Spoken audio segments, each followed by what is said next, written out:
السلام علیکم ناظرین، جوڑوں اور ہڈیوں کے درد اور کمزوری کو جڑ سے ختم کرنے کے لیے اس ریمیڈی کو ایک بار استعمال کر لیں۔ نہ صرف آپ کی قوت مدافعت مضبوط ہوگی بلکہ ہڈیوں اور جوڑوں کے درد کو ختم کر کے اس میں آنے والی ویکنس کو بھی دور کرے گی۔ اس ریمیڈی میں استعمال ہونے والے تمام انگریڈینٹ آپ کو بڑی آسانی سے کسی بھی ہربل یا سپر اسٹور سے مل جائیں گے۔ تو اس ریمیڈی کے لیے جو پہلا انگریڈینٹ چاہیے وہ ہے سن فلاور یعنی سورج مکھی کے بیج۔ سورج مکھی میں وٹامن سی، وٹامن ای اور B1 وافر مقدار میں موجود ہوتے ہیں۔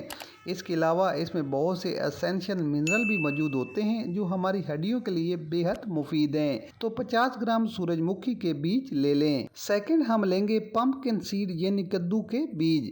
کدو میں زنک بھرپور مقدار میں موجود ہے جو آپ کی ہڈیوں کو مضبوط بناتا ہے، جبکہ اس میں موجود اومیگا 3 فیٹی ایسڈ اور باقی منرل بیک پین میں بے حد مفید ہیں۔ تیسری چیز ہم لیں گے فلیکس سیڈ یعنی السی کے بیج۔ السی آپ کے ویٹ لاس کے لیے، ہاضمے کے لیے اور ہڈیوں کی صحت کے لیے بے حد مفید مانی جاتی ہے، تو اس کو بھی 50 گرام کے حساب سے لے لینا ہے۔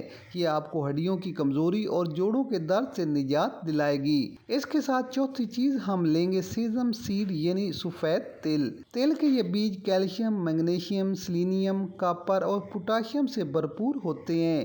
یہی وجہ ہے کہ یہ آپ کی ہڈیوں کو ہیلدی رکھنے میں بے حد ضروری انگریڈینٹ ہے، تو یہ بھی آپ نے 50 گرام کے حساب سے لینا ہے۔ پانچویں چیز ہم لیں گے خشک آلو بخارا۔ یہ بھی آپ نے 50 گرام کی مقدار میں لے کر چھوٹے چھوٹے ٹکڑوں میں کاٹ لینا ہے۔ یہ پوٹاشیم اور وٹامن ڈی سے بھرپور ہوتا ہے جو ہڈیوں کی صحت کو بہتر بناتا ہے۔ اب اس میں ایک اور چیز بھی شامل کریں گے، لیکن پہلے ایسا کریں کہ سورج مکھی کے بیج، کدو کے بیج، تل اور السی کے بیج کو گرائنڈر میں ڈال کر پاؤڈر بنا لیں۔ جب پاؤڈر تیار ہو جائے تو اس میں کٹے ہوئے آلو بخارا کے پیس ملا کر اچھی طرح مکس کر لیں۔ اب اس میں آخری چیز شامل کریں گے شہد۔ ناظرین، شہد کے بارے میں آپ جانتے ہی ہیں کہ یہ اوورآل آپ کی صحت کے لیے کتنا زیادہ مفید ہے، تو یہاں 300 گرام شہد شامل کریں اور اچھی طرح مکس کر لیں۔ آپ اس پیسٹ کو 15 سے 20 دن کے لیے سٹور بھی کر سکتے ہیں۔ اب روزانہ اس پیسٹ کی 1 چمچ صبح ناشتے سے 1 گھنٹہ پہلے نیم گرم دودھ کے ساتھ استعمال کریں۔ دودھ نہیں تو نیم گرم پانی کے ساتھ کھا لیں۔ یہ آپ کی امیونٹی کو بھی مضبوط کرے گا اور ہڈیوں جوڑوں کی کمزوری اور درد کو بھی ختم کرے گا۔ ساتھ ہی اگر آپ کی ہڈیوں کے جوڑوں سے چکناہٹ ختم ہو چکی ہے اور ٹک ٹک کی آوازیں آتی ہیں تو وہ مسئلہ بھی جڑ سے ختم ہو جائے گا۔ تو ناظرین، جیسا کہ سردی کا موسم آ رہا ہے تو اس ریمیڈی کو ضرور استعمال کریں۔ ویڈیو پسند آئے تو لائک، شیئر اور کمنٹ ضرور کر دیں۔